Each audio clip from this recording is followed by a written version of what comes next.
To relieve the power grid while still having a fully charged vehicle, you can define charging times. It all happens through the app, and that's what's going on right now.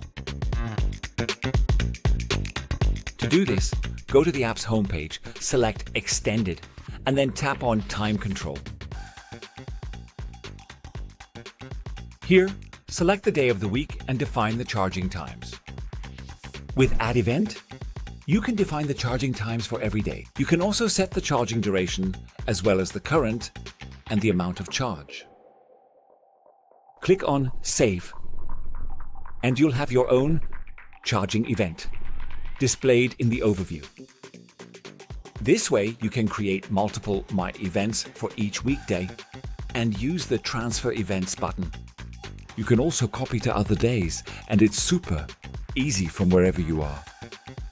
A simple overview immediately shows you your charging cycles, and you have everything at a glance.